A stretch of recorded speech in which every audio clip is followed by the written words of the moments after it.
I will do my best. Vice Chair, if you need We'll either help you. the agenda or the report brought up on the screen for reference, let me know and I'll work to get that pulled up immediately for you.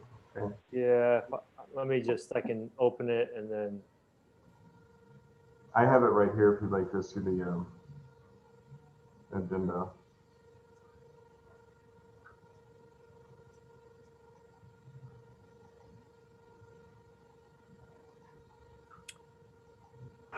all right, well, I guess first let's call the meeting to order. We're ready? Okay, yes. All right, so first business is public hearing for proposed zoning code text amendment related to regulating recreation marijuana. Do we want to have the staff report go? Certainly, thank you, Acting Vice Chair O'Connor and Commissioners. Glad to be back. This item was brought before you in January, as you may recall, as a study session slash really the citizen review for, portion of the required process in order to amend the text of the zoning ordinance.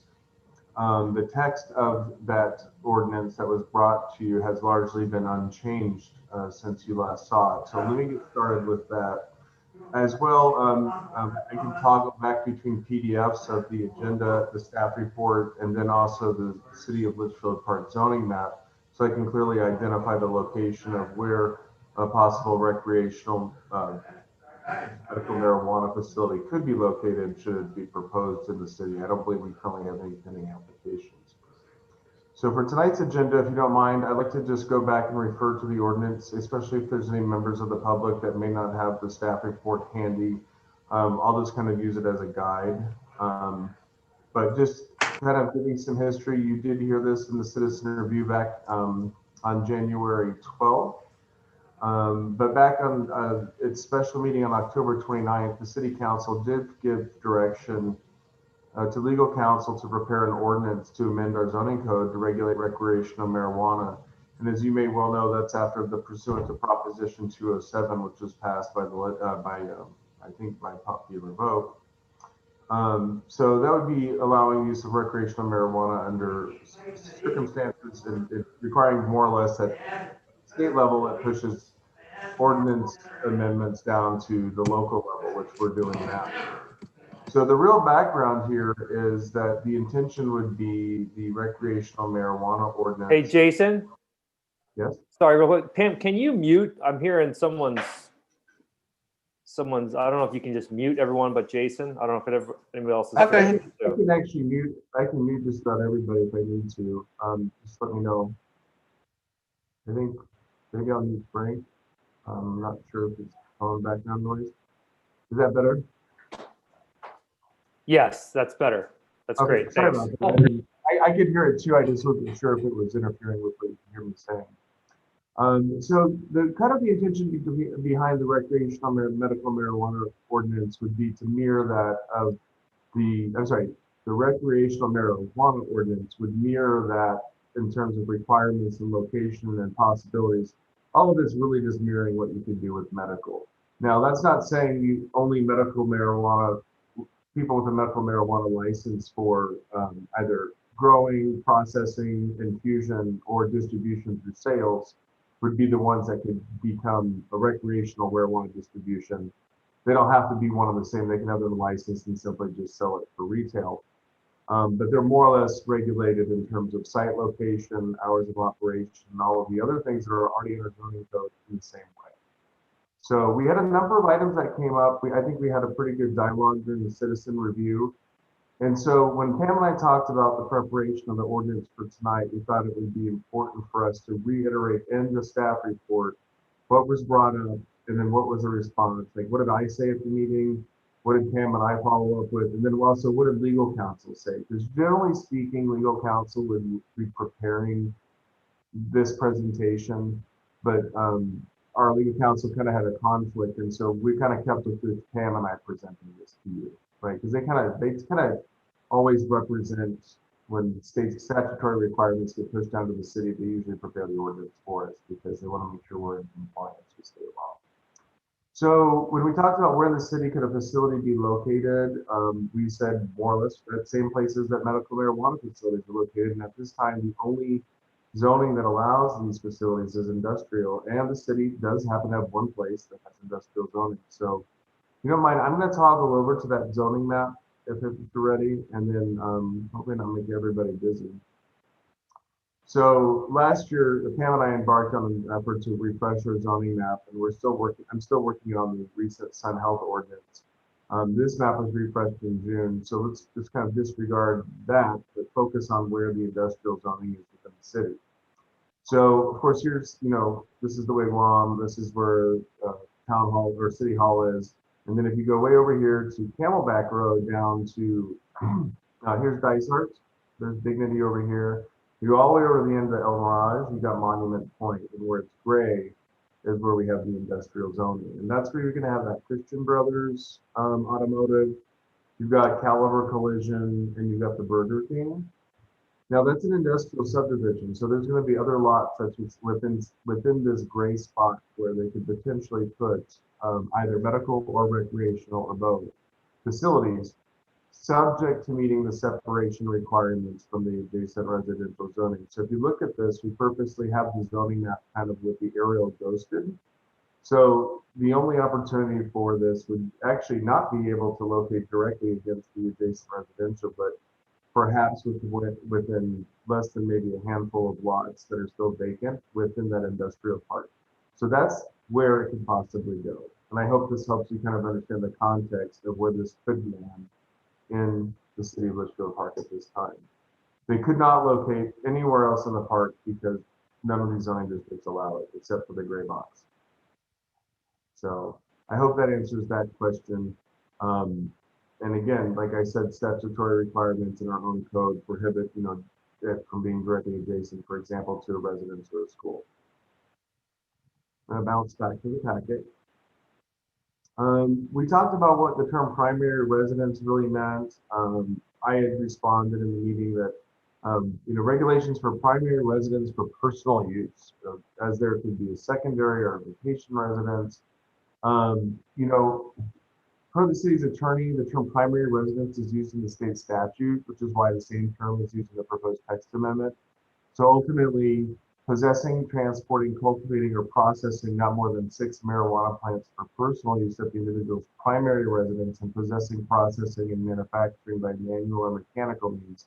Basically, these people could grow their 6 plants and process them in their homes. It was, the idea behind their primary residence was, hey, I'm not going to buy 6 homes on the street and then, make them all like little tiny medical marijuana facilities, if that makes sense. It means your personal home. I don't know how he didn't specify to me, our attorney, that let's say I have a home in Canada and I come down to Arizona for the summer, could I not grow my 6 plants here? I think that they probably, my understanding is that they could do that. And the intention, again, is that I don't go out and buy 6 homes in a neighborhood and turn them all into medical marijuana or recreational marijuana growing facility with 6 plants. It's just a way around kind of limiting personal use to a single residence. You asked in the meeting last time, can recreational marijuana be sold in another type of establishment, such as a retail establishment? And under the statute, recreational marijuana can only be sold at an authorized marijuana establishment, which must be licensed to the state. So thus the sale of recreational marijuana is not allowed at other retail establishments. I mean, for example, CVS and Walgreens can't have like a medical marijuana kiosk by the register for you. Who decides on the penalties? It was a determination if they've got a zoning code violation or a state law violation, determining like if code enforcement enforces or the police have to enforce. Let's see here. And then again, I'm sorry, I'm reading my own report. I believe that our legal counsel noted that, again, we can't make more restrictive requirements for recreational marijuana than for medicinal marijuana. That's the basis of the statute. So again, we're talking about the only place they can grow it and process it and sell it as in within a few lots of money. We talked about hours of operation. Right now, they can go 8 a.m. to 7 p.m. Other jurisdictions have limited the days a medicinal marijuana establishment may operate. For example, Monday through Friday, 9 a.m. to 5 p.m. So that would be more limited than what we currently allow. At this time, the proposed ordinance is not asking to go back and actually amend the medical marijuana ordinance that's already on the books with these hours. It's proposing to just match what we've done. I think if the commissioners have an interest in further limiting the hours of operation of facilities, we don't currently have one anyways, that would really need to be a broader approach to the text amendment than just talking about recreational marijuana sales. We would need to talk about amending marijuana altogether in the ordinance by further limiting the hours, which would be a larger text amendment than what's presented to you tonight, if that makes sense. Again, the idea is we're mirroring medical rather than going back and trying to amend medical and their hours of operation. Could this secured storage space have an 8-inch fence with barbed wire in the top?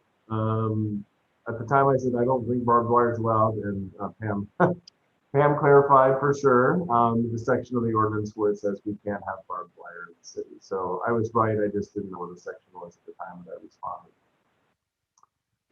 We did talk about the ordinance referring to 8-inch concrete block walls and roofs with the block ceiling. The idea, I think, Commissioner Lawrence, you brought up is a concern with would we construct a facility or have a facility that would attract potential crime, right? Somebody might want to try to break in and steal inventory of this kind of expensive drug. And as a response, the follow-up was just as that the requirement for walls and roofs to be constructed from materials 8-inch concrete block or equivalent is required and it's sufficient to deter and prevent the theft of medical marijuana, being processed is the same as the current requirement for medicinal marijuana found in the city code. So Pam, I know that I don't know if you talked to Mary about that. I know that this is the response we got. I wasn't quite sure if this came from legal or if it came from Mary and building. I don't know if you could perhaps clarify that in the response, but it came from legal. Sorry, it came from legal. Okay. So they do have to indeed have a concrete roof, right? They can't like have concrete walls and then somebody could break into what would be a non-concrete roof. That's the understanding that I have. So it's a certain type of construction. Okay. All right. So there was a question as to distance requirements. So why would we require a 1,325-foot distance from sensitive uses, as we would consider them in terms of these situations, such as churches, daycare centers, as well as only 500-foot distance requirement from residential neighborhood? The legal counsel just clarified that their intention, again, was to mirror that of medicinal marijuana establishments as found in the city code. I think in my experience in working with medical marijuana over the last 7 years, and I have had some experience working with various law firms and doing odor mitigation plans, use permits and things like that, was that there was a concern that cities would impose relatively exclusionary zoning requirements by if you create such very large distance requirements from something as pervasive as residential zoning in a city where you have more or less 80% of your land use is residential, and then you create a significant distance requirement, you could almost basically zone out the ability to have the use, which would be considered, I think, in violation of the state statute. So they came up with what they believed would be a reasonable distance where someone could reasonably attain a location to perform the use so that not any single city could more or less keep it from coming. That was my only experience that I can share with it, and I didn't really get much further from legal counsel on it other than them saying our direction from counsel was just mirror what we've got on the books for medical. But I'm just trying to give you some background as to my experience with why you'll see a larger distance from specific special uses, sensitive uses, and then it's a bit more lenient when it comes to this distance to neighborhoods. Is there a map that indicates the industrial zoning district where these facilities could be located? Again, I showed you the zoning map. It's kind of off in the corner of the city. And as Pam and I have measured it, that 500-foot distance from that residential, again, puts it within a handful of lots of the Monument Point Industrial Park. So in theory, we could get a facility in the middle of Monument Point if they chose a lot that was at least 500 feet from those residential homes. And that's from the zoning district line. So it'd be basically the people's backyards, 500 feet away. Commissioner Ali, you asked about the concern about people smoking pot in the backyard and causing a disruption or odor to their neighbors. I responded at the time that I wasn't sure if that could be done. Does the city currently have, as we understand it, the city currently doesn't have the authority to restrict someone using medical or recreational marijuana in their backyard on private property. I'm going down. Legal counsel came back and clarified that the city cannot restrict the use in the individual's backyard, and this issue would be governed under the state statute on recreational marijuana, which prohibits smoking in public places. And it would also be governed by Arizona's Smoke-Free Arizona Act, which prohibits smoking in public places with certain exceptions and states a private residence is not a public place unless it is used as a child care, adult daycare, or healthcare facility. Further, they don't have a statewide law prohibiting smoking in residential units, such as apartments and condos or backyards. So although the city voted on what it can and cannot regulate some of the privacy of someone's backyard, landlords and HOAs could further regulate what can and cannot be done on private property. Additionally, individuals maintain their civil claims for nuisances, and there may be the ability for an impacted neighbor to bring a civil claim that the secondhand smoke constitutes a nuisance or disrupts their right to a quiet enjoyment. The city cannot provide legal advice on such actions. This is kind of, it's totally different, but to me, it's almost like a barking dog nuisance would be the nuisance of the smell. And if you can prove it, you bring a civil, a civil action. But more or less, I've got kind of the city says we follow the law, and anything beyond that becomes a civil matter or dispute between two neighbors. I don't know that that's what we want to hear, because it's not giving you perhaps the security you'd like to hear that someone couldn't, be smoking in their backyard and stinking up your yard and your children, etc., or yourself. But that's the response from legal counsel. So we wanted to make sure that you all knew that we had listened to your concerns at the citizen review, and we responded by getting legal counsel's advice. That said, the ordinance is again materially unchanged, and it follows the medical marijuana statutes or the ordinance that's already on our books. And that sets up recommending approval, or I should say staff recommends that the Planning and Zoning Advisory Commission forward a recommendation of approval to the City Council of the draft zoning ordinance related to the text amendment for recreational marijuana. So with that said, I'll my soapbox and be happy to answer any questions I can. Of course, the ordinance is attached into the agenda, and I can scroll through it should you want me to scroll to any particular page related to language. Thank you.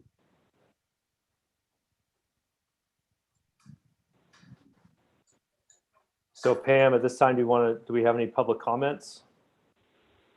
Hi, there's no one present except the commissioners, so there would be no public comments. And I have not received any through emails or phone calls or letters.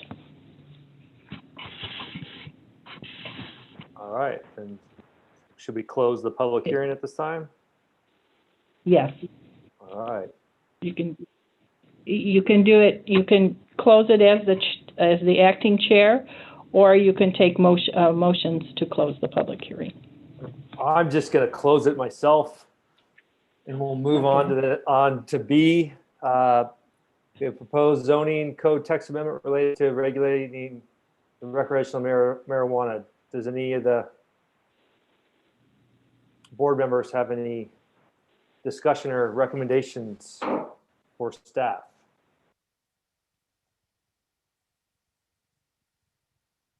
No, I just wanted to thank the staff and Mr. Sanks for all of their work on this, and for our attorney.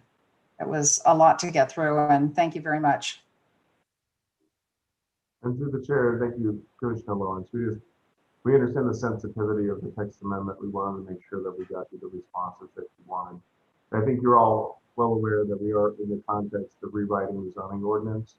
And so if there's any concern about any of the items within the ordinance, even if this passes, but for further consideration through the rewrite of the zoning ordinance, we'll take that to note as we're addressing the rewrite of the zoning code altogether, which we anticipate is coming forward to the next few months. We've been making some active progress on that.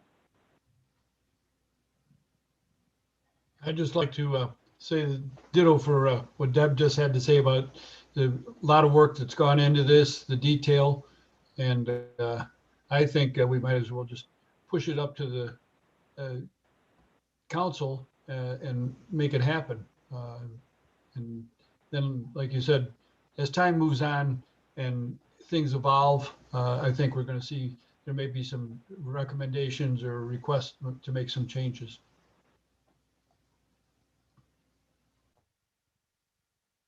All right, so what, Pam, do we need to take specific action, or do we need to make a motion to recommend it, or what is the suggestion?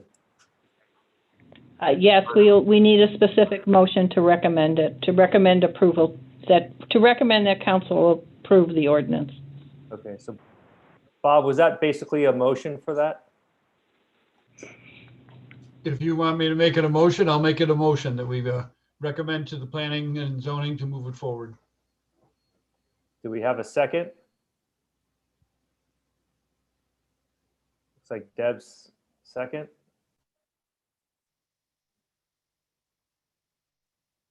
Do I do the vote, or do you, Pam?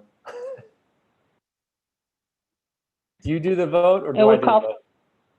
You can do the vote. We'll call for the vote. Okay. Pam, do you need a verbal vote from the Commissioner Lawrence, or is she okay with, she nodded her head as a second. Are you good with that? Yes, I have a Okay. second from Commissioner Lawrence. That's a yes.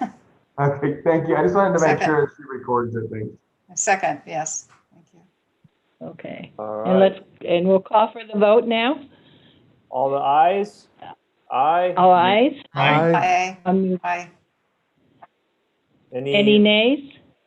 Oh, sorry. Okay. No nays? Motion All right. carries. motion carries. So next item, topics for referral to city council. Is there anything from any of the members here?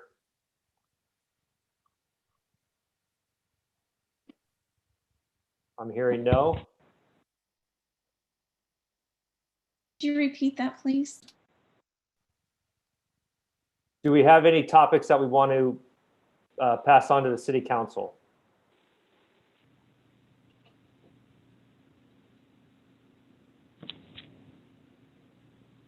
I'm hearing no. Next item here is minutes. Is there a motion to approve the minutes from January 12th, 2021 meeting? Motion So to moved. approve.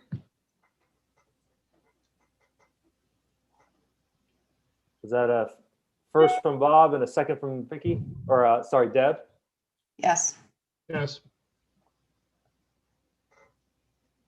All in favor of approving the minutes?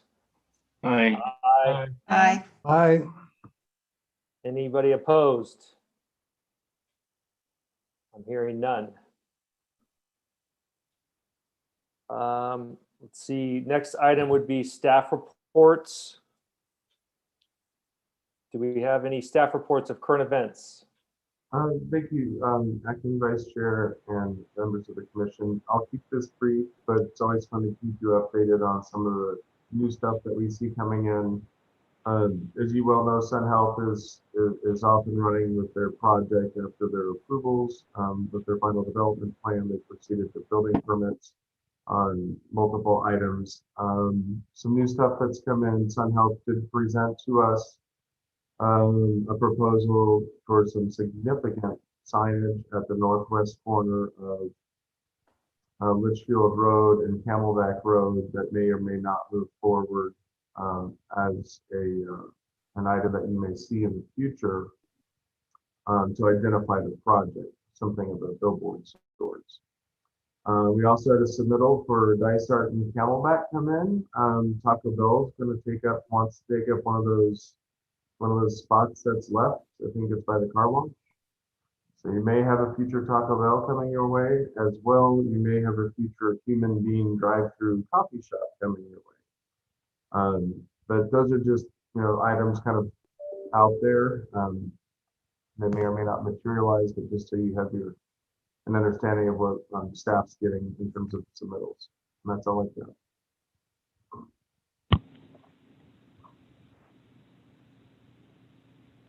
Jason, I do have a question. Any movement since the state of the city on any of the infrastructure going in or for the downtown city center? Commissioner O'Connor, good question. I have not spoken to Woody about the status of any of the public works improvements to the city center. I'm not certain, Pam, if you've been kept up with the status of any approvals of plans, start dates, or anything like that in regards to park or roadway improvements. I don't have the information handy, but I do know that Woody Scout and the city engineer will be making a report at the next council meeting. I believe that's Wednesday, March 17th.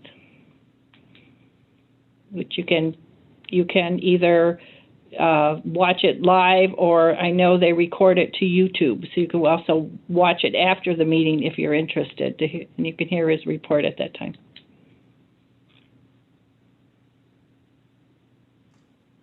Sorry, Pam, could you repeat the date and time of that meeting?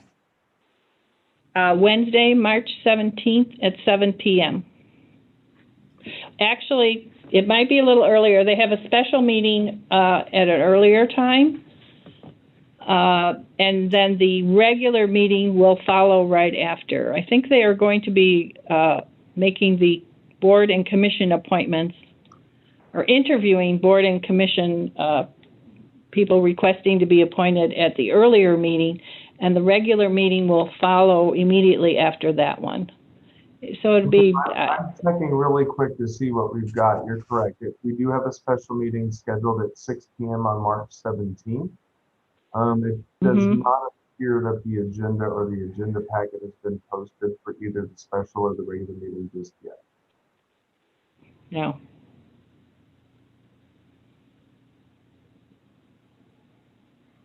All right, so moving on to 4 commissioner reports on current events.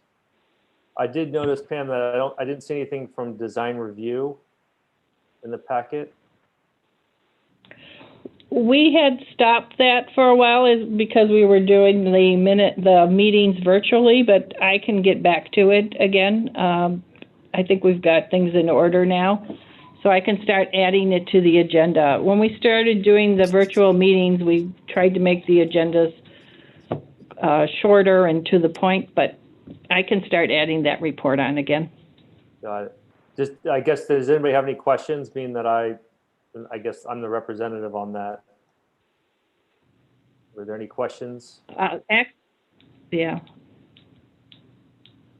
We do need to be a little careful because it is not on the agenda. Okay. Well, let's close that then. Is that all we have? That's it. All right. Do I hear a motion to adjourn? I move that we adjourn. Is there a Second. second? Great.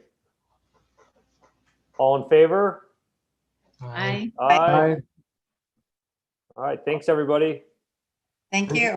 Jackie, Vice Chair, for leading us to Good job. Nice Good job, job. Greg. Right. Wonderful. All Bye, right, everyone. thank you.